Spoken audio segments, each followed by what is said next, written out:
We've got a quorum. Let's get started. Let's have a nomination for chairman. You can nominate yourself. Okay, thank you. I second that. So that's done. Dennis.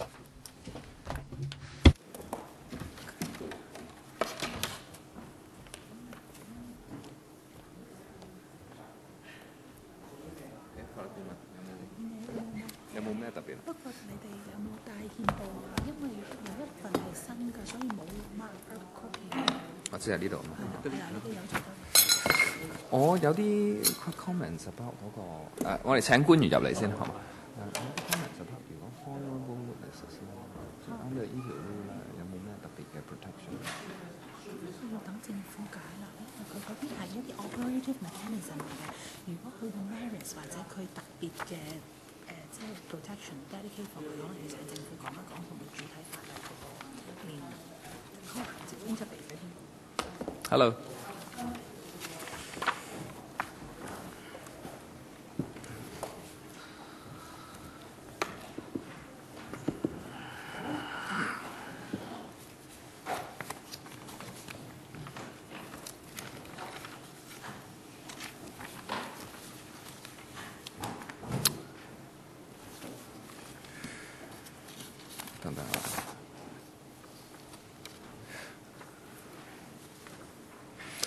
Hello， 溫女士你好，大家好。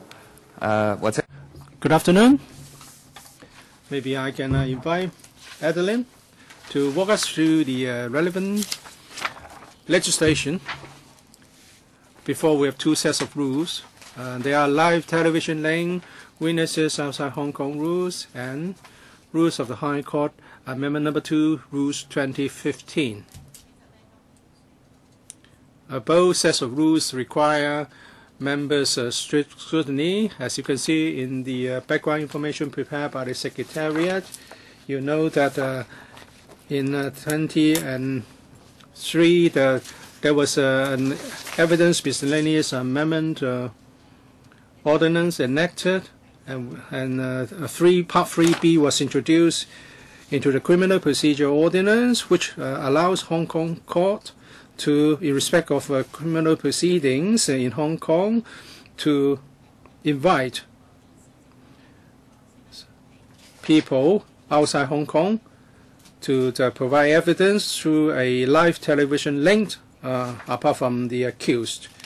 And now before you, we have the live television link, witnesses outside Hong Kong rules to implement this part of the amendments.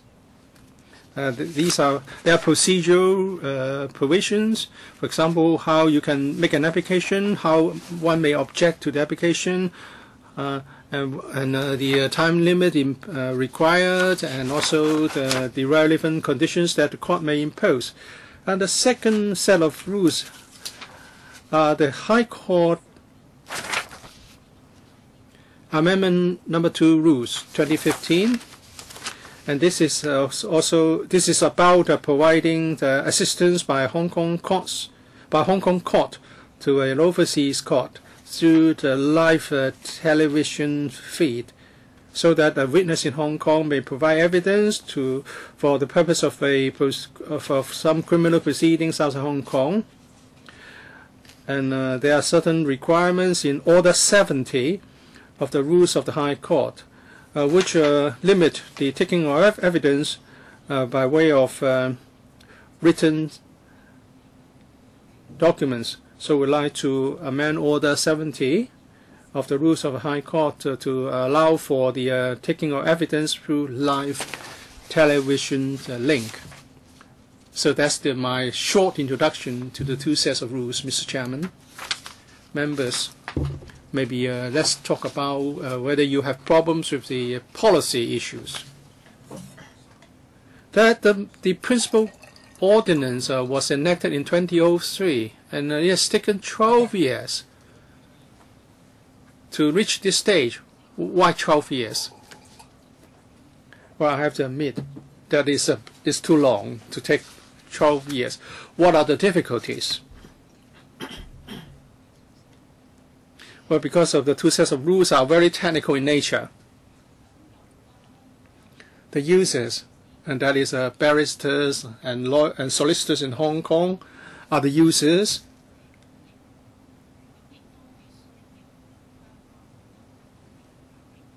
And you have to get the consent of Hong Kong courts, because it has to do with the format of taking evidence and the rules will have to be agreed to by the High Court Rulemaking Committee, and also we need the consent of the Chief Justice. So we have make a number of rounds in consultations. It has taken us a lot of time, and for some years the Bar Association was in objection, and therefore we had to be very patient to listen to their concerns and how we might allay their worries. So we met a few times, and a lot of written correspondence was involved. And then the courts also asked the reasons why the Law Society was in objection.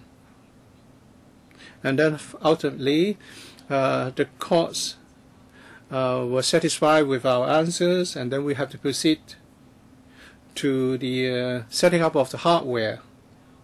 We have to set up a good interface for the telephone link, television link rather, and then we have to consider the question of costs and who will shoulder the cost. So all these took time. After I took over this particular matter, I've been working hard to have it completed, and now we are beginning to see the light at the end of the tunnel, and with your agreement and approval we'll be able to implement the new system early next year. What are the major bones of contention? How did you resolve those problems? And I also want to know something about hardware. On Hong Kong side is of course in our courts, but what about the other side, in the overseas jurisdictions? Where would the hardware be? In the past, in some civil cases, we also had a live television link for evidence taking. Was it because those cases were agreed by the parties, but insofar as the format is concerned? Mr. Ho, you want us to highlight the difficulties encountered, right? In the past couple of years, the major obstacle was the objection of the Law Society. Why?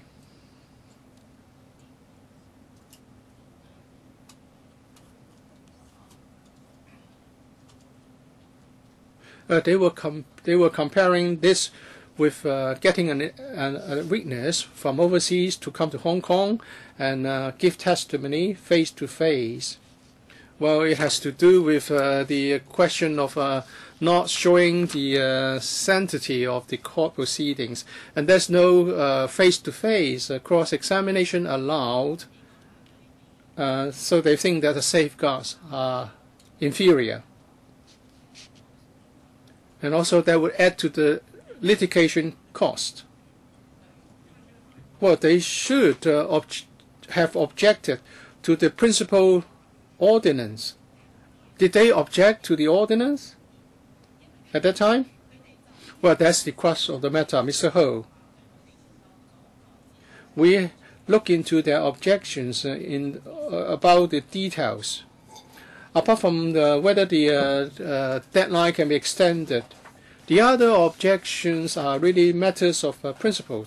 They are against this format altogether.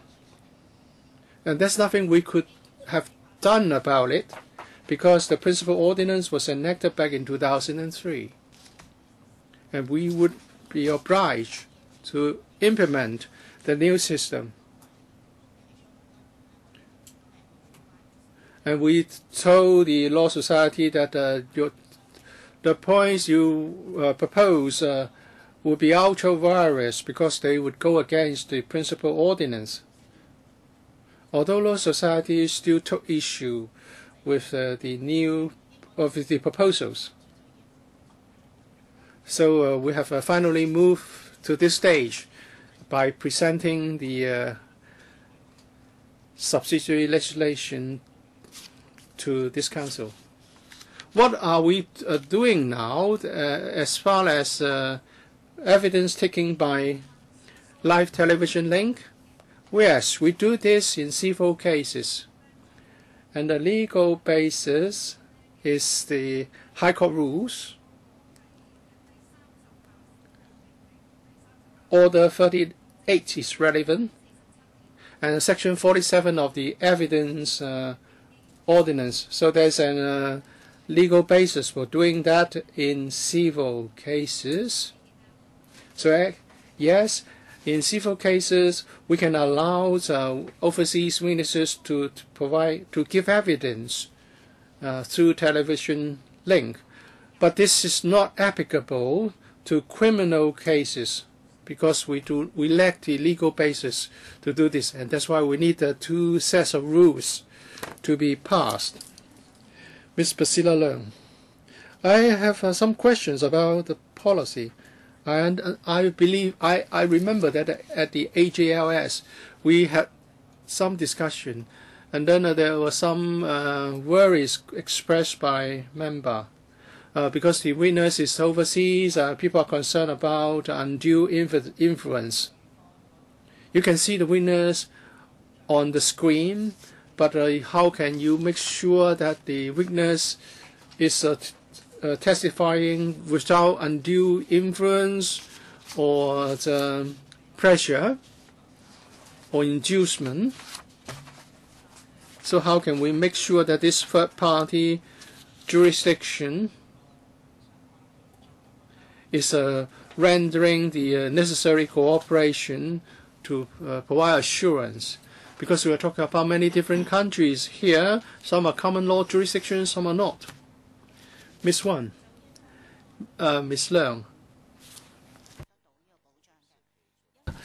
I'm quite sure that we can provide the necessary assurance because under the Section 79I of the Principal Ordinance, if one party to the proceedings wants to do this, through live television link, an application must be made to the court. And there are certain circumstances under which no approval will be given by the court. If you look at 79I, bracket 2, bracket 2D, and that is there is no reasonable prospect that measures will be taken to make sure that the witness will be testifying without undue influence. If the overseas witness may be under duress or may be subject to undue influence, the court would not approve an application of this nature. And the court is also authorized to impose conditions even if approval is granted. If you look at our rule, the proposed rules, for example, Section 6, the court is allowed to impose conditions, and the bracket 2 is relevant to our discussion. The witness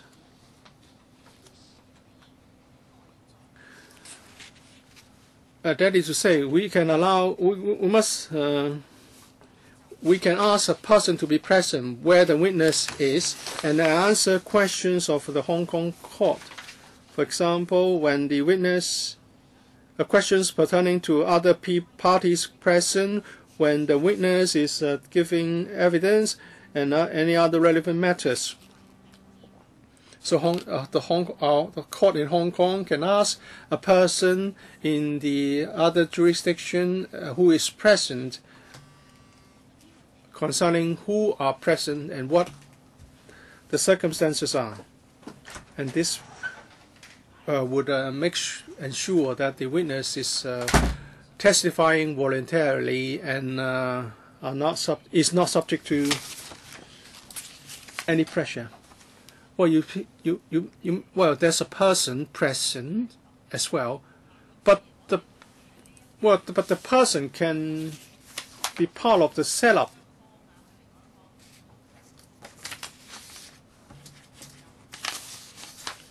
So can we make sure that we have someone we can trust who is present? And that is someone we can trust, someone with credibility is there to provide the assurance. Maybe I can ask my colleague, Ms. Lee, to say something. He's from the Mutual Legal Assistance Unit. At present, we are providing assistance to overseas criminal proceedings. If a witness in Hong Kong has to testify through television linked to an overseas court, it's already what we are doing. We are already doing it. Well, I did go to one of those proceedings, and I saw a judge, a Hong Kong judge, present. So if we ask for the legal assistance from an overseas court, usually it's a formal court setting, and there were people to oversee the proceedings. It's just that we are now trying to make use of modern technology to allow testimony to be taken through television link, and the TV camera will not just be on the witness, but will show the location and the persons present. So the procedures will be carried out in a serious manner, and you have to make application first, and the other side can raise objection. So there is a mechanism to safeguard the whole system. Please turn on your microphone.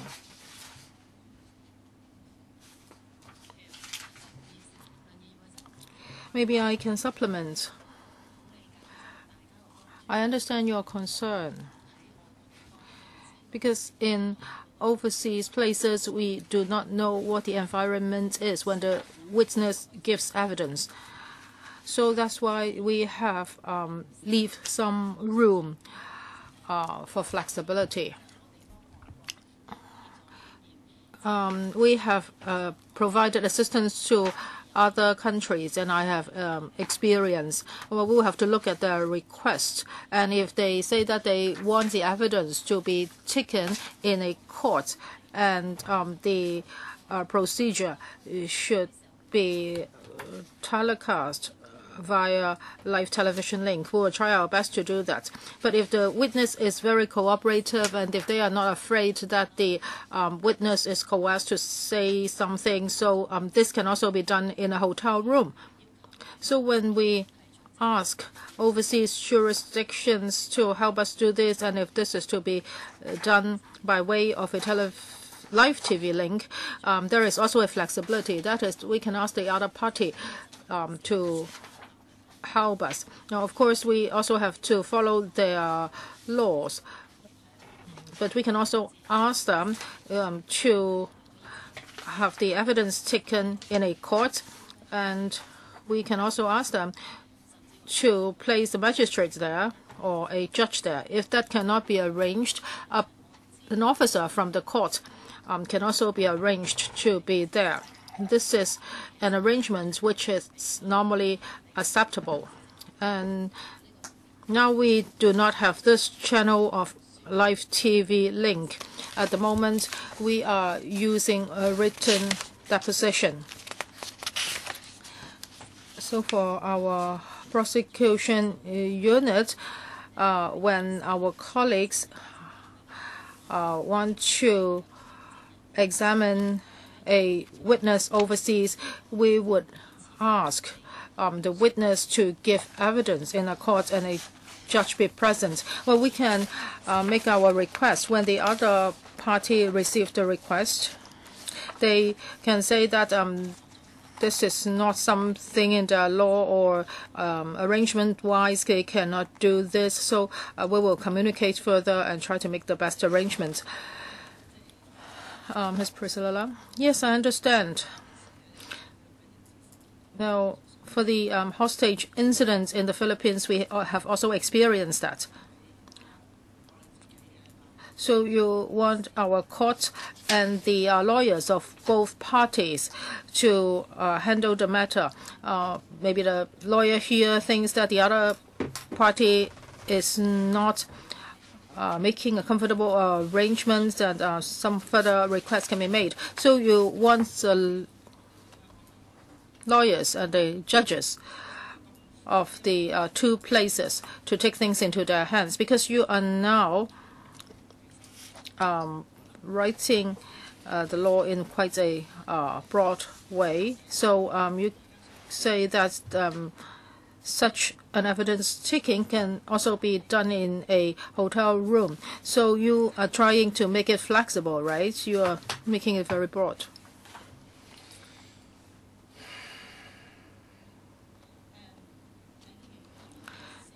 Ms. Leung, you think this is broad? If you mean the venue, yeah, well then yes, there should be a certain flexibility. For the example cited just now, yes, it can take place in a hotel room. But what if the witness overseas is ill and he cannot physically come to Hong Kong? So maybe the evidence taking can be done in a hospital. Of course, there must be a live TV link facility. So when it comes to the venue, we want to maintain the flexibility. And your understanding is right. That is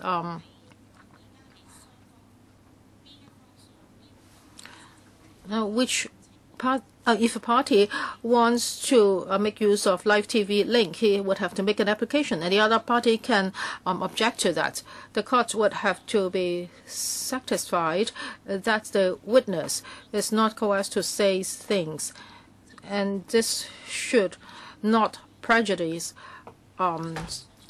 judicial justice. So I'm sure there will be enough guarantee. Mr. Albert Ho? Now, if this ordinance is to be invoked in the future, it has to be done between countries which have signed this agreement, right? Because we will not know what their court situation is like. Ms. Lee?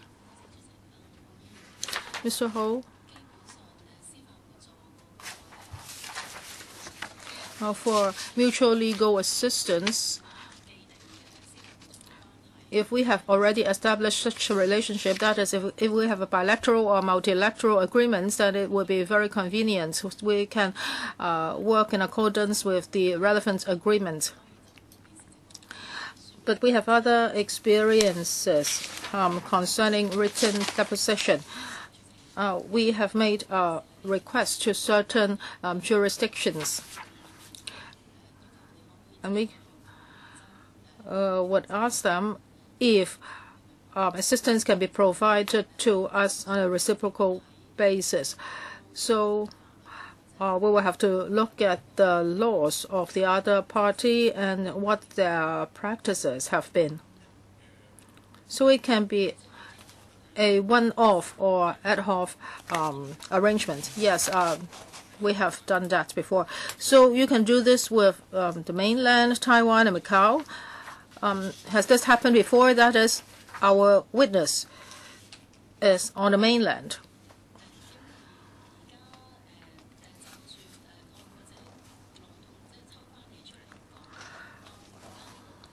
Now, for these sets of rules, if they are passed, then when we make requests, then we will invoke Cap 525. Well, then, if the government is going to make such a request, then we will rely on CAP 525. We will request an overseas jurisdictions to provide us with such assistance. And for CAP 525, when it comes to an arrangement between Hong Kong and the mainland, is not applicable. So for the live TV link rules, if it's passed, and if our witness is on the mainland, then we would have to rely on CAP 8. And we will have to make an application to the High Court, and it will have to write to a mainland court asking for the taking of evidence on the mainland. And we will have to state clearly that we want to do it through a live television link. But this has never happened before.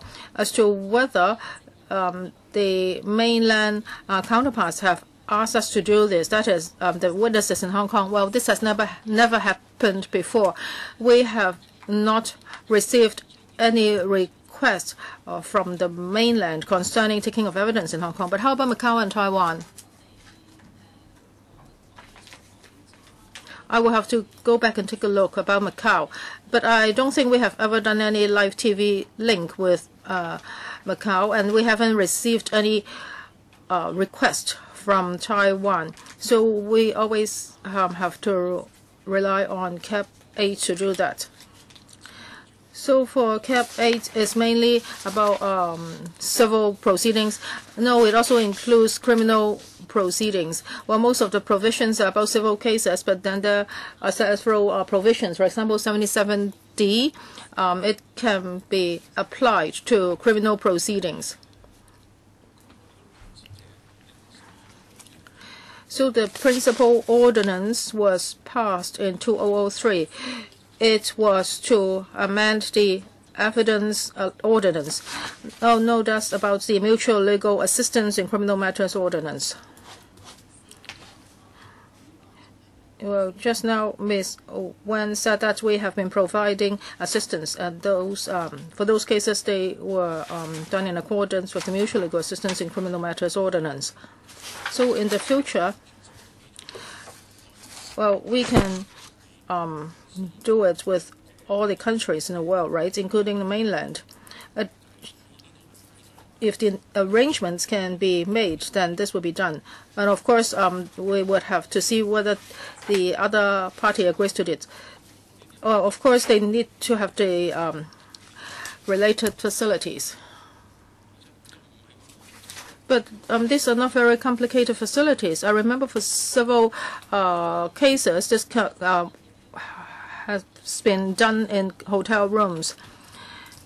Yes, under CAP 525, we have done this. For example, if there's a victim, he's been beaten up, he's a Hong Kong person, and he's come back to Hong Kong, and he wants us to take evidence overseas, well, this victim would like to render assistance, and he's not under duress.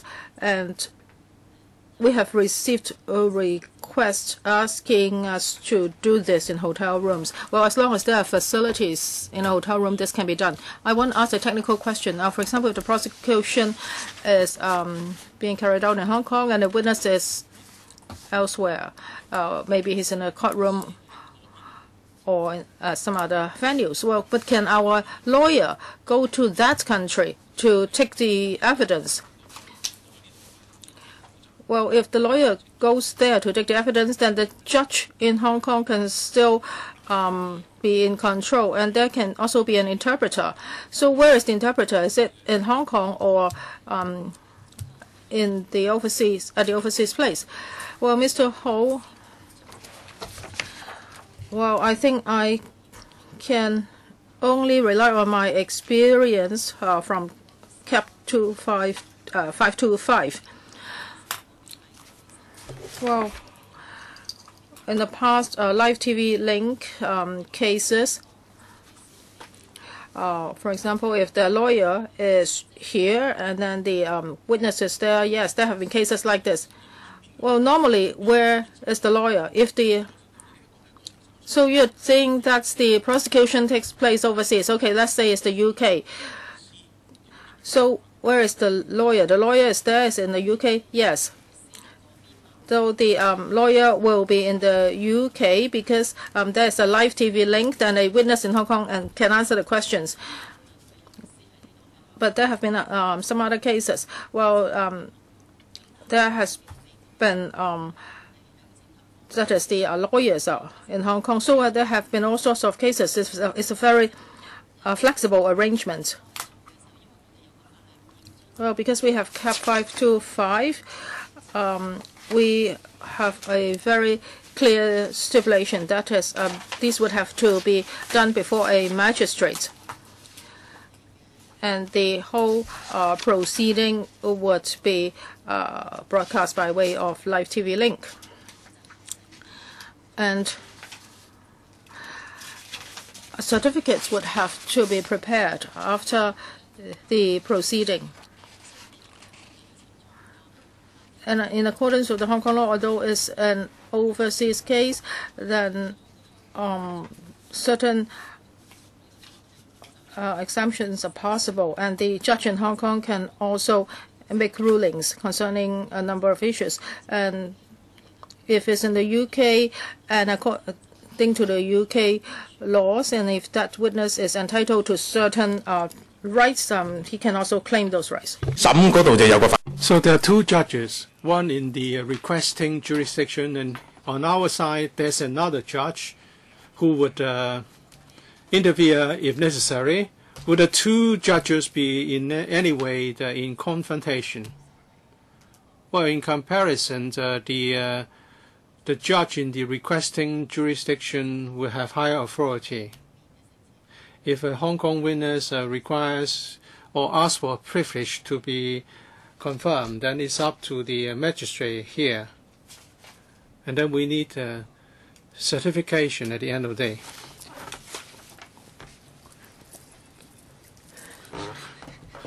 And the Law Society has raised this point. Will the prosecution be confer an advantage not available to the defendant? Can the defendant send someone to go to that other jurisdiction to witness the evidence given by that overseas witness? Well, yes, there's some assurance under Rule 6. Maybe you can tell us in a moment in more detail how Rule number 6 works. I think the Law Society has raised those questions previously, and Ms. Wan has said that some of those concerns cannot be addressed because they deviate from the principal ordinance. But I think Rule number 6 would be a very important safeguard. If after we've completed questions on the policy, we can proceed to that discussion. If the rules are approved, it will be enforced. It will be put in force. Well, we need to prepare a commencement notice. It will take 2 months. But don't take years. Certainly not. Certainly not. Well, it's been there since 2003. I have a policy question. In our district courts or our magistracies, are we suitably equipped to allow the giving of evidence by an overseas witness?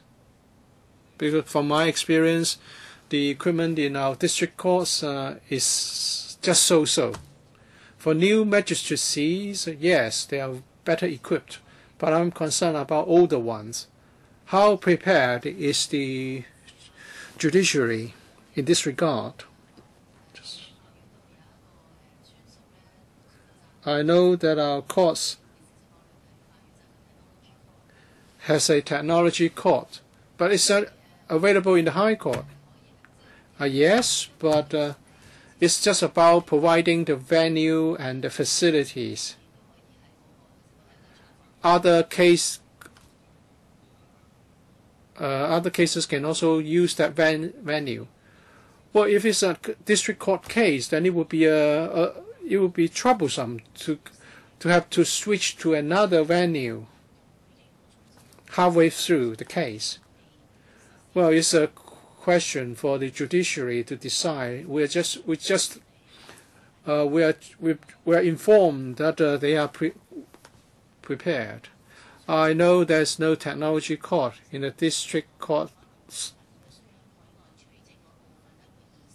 I think what would happen is likely that the part on taking evidence from the overseas witness will be hosted by the technology court in the High Court. But if there are more than one case requiring such a service, then you've only got one technology court in Hong Kong. It would not be ideal. Please tell the judiciary that we are a bit concerned about the adequacy of our courts. You know that the district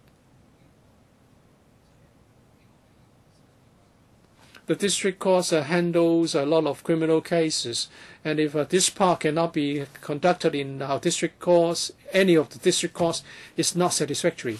All right, if there's no further question, let's have an introduction to the legal notices and the relevant rules.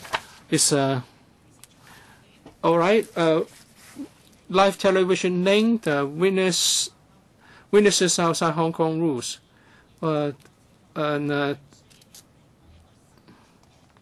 after the rules are approved by this council, we need to come up with commencement notice. We're talking about Section 17 of the Evidence Ordinance. We want to add Part 3B to the Evidence Ordinance, and that's why it's relevant. Yes, so that's rule number 1, and then 2, interpretation is the definition of certain terms. Court includes the district court and a magistrate. So both this district court and magistrates can use the relevant procedure. I'll inform the judiciary of the concern about equipment. And we all have already covered the High Court because of we're talking about criminal proceedings ordinance. Mr. Paul Chair, I missed the first part of the meeting. I want to know whether the places mean any places or those with MLA agreement signed with Hong Kong. Any place will do. There's no need to have a mutual legal assistance agreement signed first. If we have an MLA agreement signed, then the other party has an obligation to provide assistance. But even without any MLA agreement, we can ask for ad hoc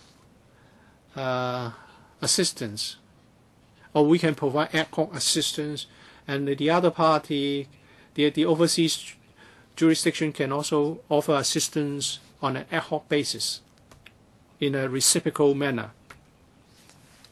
All the parties, the lawyers, and the courts in the other jurisdictions may be conducting themselves in a very different manner. So that will still be acceptable as long as we agree. Well, we would we'll talk about this in rule number 3. Actually, there's the need to have approval from the court. So either it's the prosecution or the defense will have to apply to the court. And under certain circumstances, the court will not approve the application. For example, if there's no assurance that the witness will not be giving evidence under duress, or second, whether there's something. Secondly, if it's consider that the justice will not be assured, then the application will not be approved.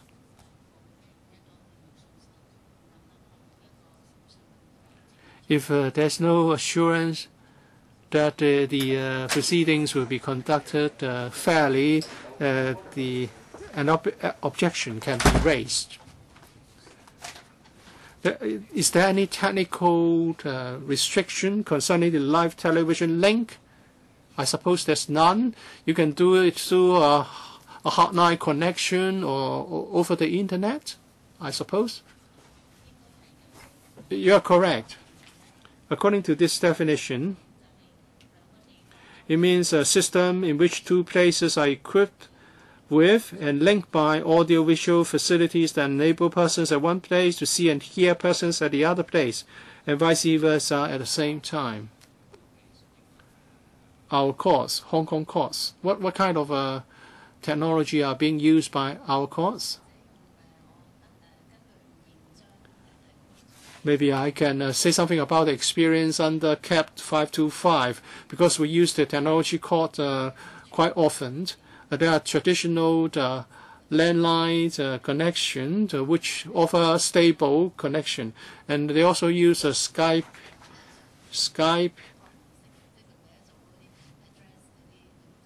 They would give a number of addresses, and I don't know the details.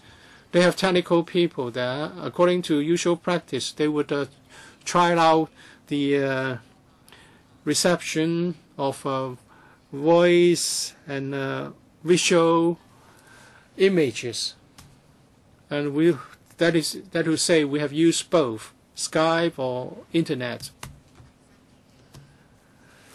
Chairman, rule number 3, making applications.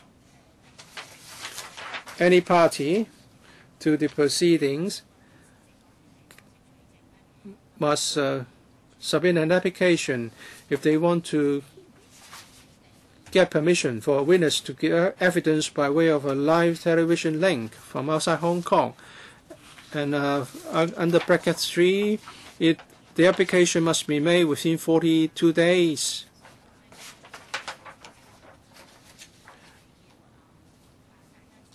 After the case is clarified, and the starting date is very specific, which is set under the magistrate's ordinance or the district court ordinance. It can be extended beyond the 42 days, correct? Yes. Rule number 4, the other party can oppose the application. It must be done within 14 days after the day on which the notice is given. Is there a hearing to hear the objection? Yes, in theory, because according to rule number 5, the court can only make a decision or determination without hearing if there's no objection. Rule number 5, if there's no objection, no opposition to the application, then a determination can be made without hearing, and the parties will be informed, will be notified. And the notification must state certain matters: the country in which the witness will give evidence, the place from which the witness will give evidence, the name of the witness, and so on and so forth.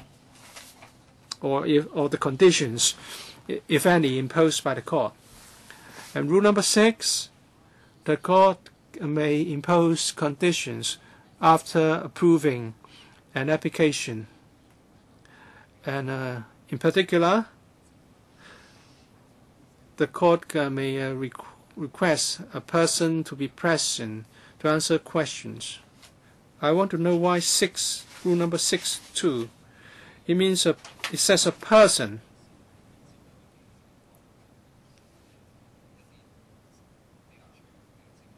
Well, if a vulnerable witness is involved, a child, a minor, or a sexual abuse victim, both the prosecution and the defense may like to have someone there to witness the proceedings. So if you say just a person, what about the need to have two persons, each representing the prosecution and the defense, to be present? I'll ask my colleague to supplement. Well, it says a persons, but it also includes the plural. It doesn't mean that one singular person is allowed. One single person is allowed. There's no need to do that. That's the approach we adopt for all our laws. That's in accordance with Cap 1. So it's your view that the court may authorize more than one person to witness the evidence given by the witness if the prosecution and the defense both want to have someone there. Well, this provision authorizes the court to allow a person to be present at the court, but the number of persons is not restricted. Well, let me look at the Chinese version first.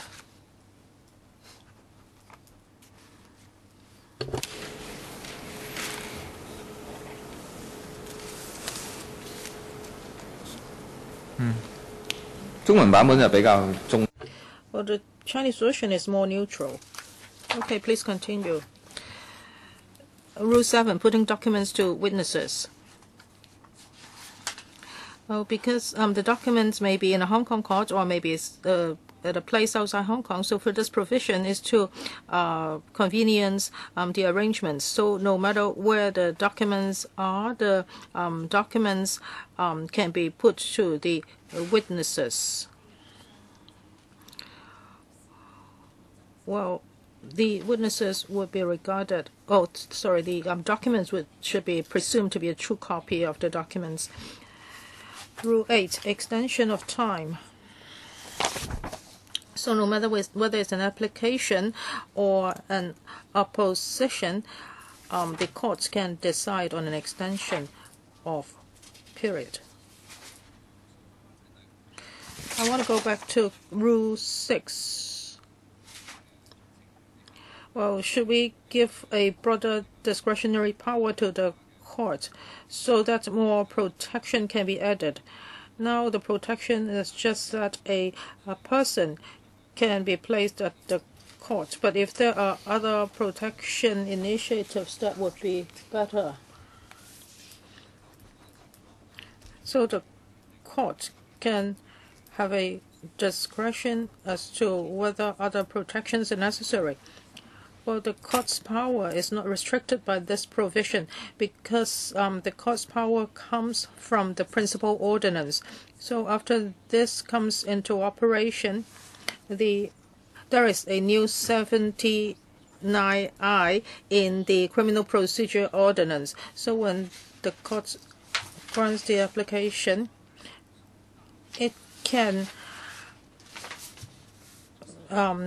approve arrangements to be made if the court deems appropriate. So it's not restricted to 6(2). 6(2) also says that without limiting sub-rule 1. So the court may impose any condition it wishes. Yes, thank you. Please continue. Mr. Paul Chair, well, I don't know whether this is in the principal ordinance. How about interpreters? Can we also rely on 6(2) to provide interpreters? Yes, that's included. if the evidence taking takes place overseas, is still regarded as a part of the procedures being conducted in Hong Kong. So this is already in the principal ordinance. So for things happening at the overseas courts, they are deemed under the jurisdiction of a Hong Kong court. So for the provision of interpretation, it would also be done in accordance with Hong Kong's judicial proceedings. Okay, please continue. Rule 8, extension of time. We've already talked about that. And for Rule 9 is abridging the time, and this would abridgment of time, and the court would also have the power to decide on this. Any other questions from members?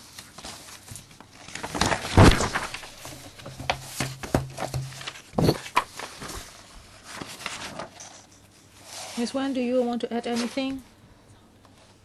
With regard to this set of rules, I have nothing to add unless members have questions.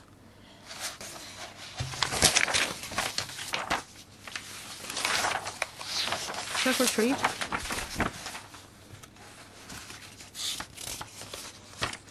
With regard to this set of rules, do members have any other questions? Then let's move on to the next set of rules. LN 146, Rules of High Court Amendment Number 2 Rules, 2015. Ms. Wen? Well, this is an amendment rules, so shall we refer to the marked up copy? You mean this one? Yes, can we do that? Do we all have that document? Yes.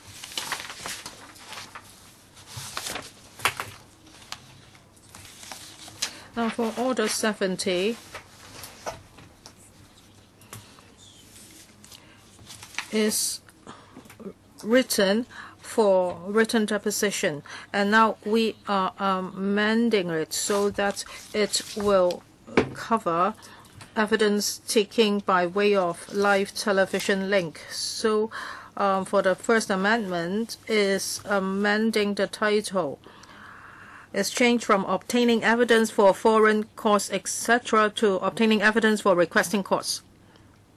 So this is to align with the terms used in the evidence ordinance. And then under Rule 3,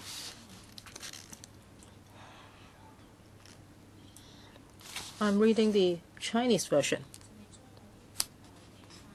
Foreign court or tribunal, well, due to the same reason, I changed to requesting court. So this is just a change in wording. Rule 4. Because for the present Rule 4 is applicable to written deposition, so it will be amended so that live television link will be excluded. Right? Maybe you can take over.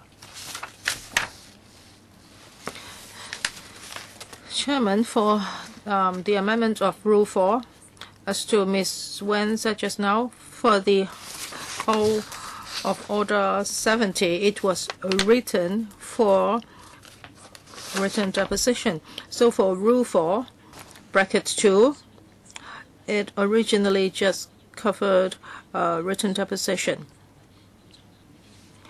And what has to be done if evidence is to be taken overseas? We will keep this provision, but we will make it clear that this provision is not applicable to live TV link. And we are adding 2A. It says, well, 2A is written specifically for live TV link. This study of the examination of a witness is to be taken by way of a live TV link by the requesting court, subject to any special directions contained in any order made under this order for the examination. And Order 39 rules, certain rules and will apply with any necessary modifications. Please continue. Well, for Rule 5, we will just be amending some wordings. That is, court or tribunal out of the jurisdiction requesting the examination will be changed to requesting court. Rule 6, it's the same. The major change is actually the addition of Rule 7. If in the future Hong Kong courts are to assist overseas courts, what will be done with the evidence taken via live TV link? Well, records would have to be prepared. It will have to state clearly the time and venue of the examination and whether an oath or affirmation has been administered to the witness. And then these minutes would have to be certified, and then the minutes would have to be caused to be sent to the registrar, and the registrar would send such documents to the requesting court. Members, do you have any questions? Mr. Ho, I would ask a question about LN 145. For Rule 7, it says that the documents would have to be put to the witness. So this does not include evidence, right? Just documents. But if there are evidences, how can you transmit the evidences to, or the real evidences to the witness? Well, the camera can take a shot of the evidence. Now, I have certain experience concerning CCTV link. So the camera can point towards the real evidence. Then the witness can see the evidence through the TV screen. But it's not very three-dimensional because the evidence is an object. Well, unless prior arrangement is made, the physical evidence can be couriered to the other place. Otherwise, the camera can help. On a screen there, well, we can split the screen into several frames. So one frame can be the witness, and then the other frame can be the witness. And we can also zoom towards the physical evidence. This is a technological issue.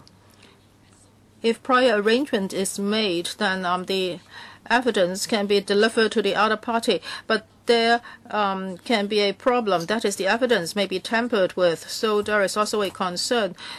If the evidence remains in the original court, and if it's kept by the court and is monitored by the judge and the lawyers, then this arrangement would be better than shipping the evidence to the other side.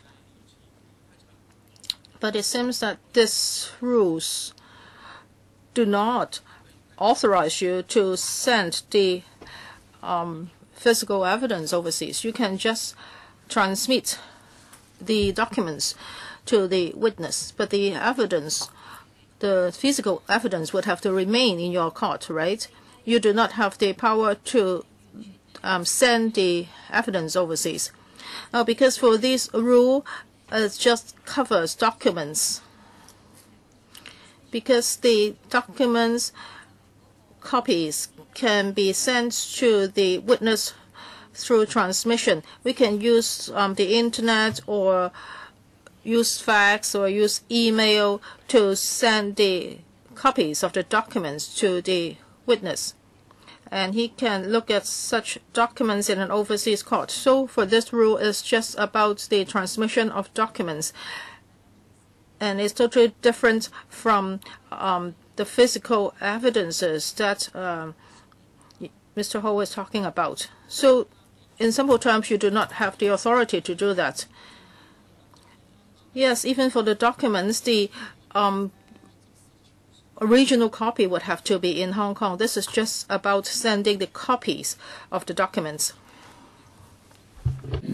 有呢個咁嘅所謂 enabling 嘅 provision， 即係可以方便咁樣做啦，亦都更加重要。Well, this is an enabling provision, and 7.2 there's a presumption. It's important. 被接納性嘅問題，但係證物咧就。Well, this is about the admissibility, but you have not mentioned exhibits or real or physical evidence. Is there a vacuum here? Do you leave it to the court? Do you want to provide any guidance or pointer? If there's nothing in the rules, then we stick to the status quo. So what is allowed under the existing ordinance would continue to apply. I don't know whether you have encountered any difficulties if the view is not clear or the image is not clear.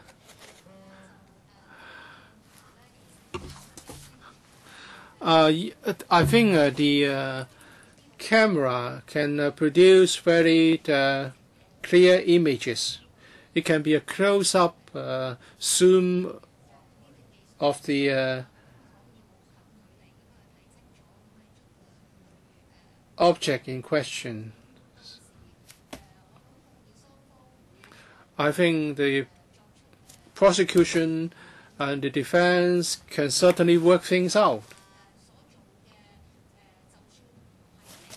成個物體去俾佢，我哋用鏡頭嚟睇咧，佢哋都睇得到嘅。反而 So they, well, if it's an object, then it can be done. It can give you a very clear image. But for documents, well, the image may not be clear, even if you have a very close-up shot. So it's better done by fax. What about colors? Because if you use the fax transmission, you cannot show the colors. Well, we can use scanning. We can use color scan. 仲有一樣嘢都係問下啲技術嘅啫，我想知道下認人嘅時候你做過未啊 ？What about the ID parade? Identification of the persons concerned. In the court, you can say the question is usually, can you see the person in the court? For example, whoever who beat you up, is he present or is he or she present? Miss Ho. 去個被告人嗰度認人，尤其是咧我親自做過咧 Well, we cannot really zoom to the witnesses. We have done some CCTV cases involving vulnerable witnesses, e.g., for example, children. If we zoom up, we will scare those people. Usually, the identification will be resolved before the case starts. Usually, the witness will be given some pictures, and the parties would have resolved the question of identification. So we'll not provide a zoom shot. So it will be handled beforehand. Yes, identification is resolved before the case starts. All right. If there are no other questions, then on behalf of the subcommittee, I'll ask for an extension on the 28th of October to extend the period to the 18th of November. We'll report to the House Committee on the 6th of November, and the deadline for moving amendments is the 11th of November. Any other thing procedurally? I've been reminded by the Secretariat to consider whether we need to invite deputations.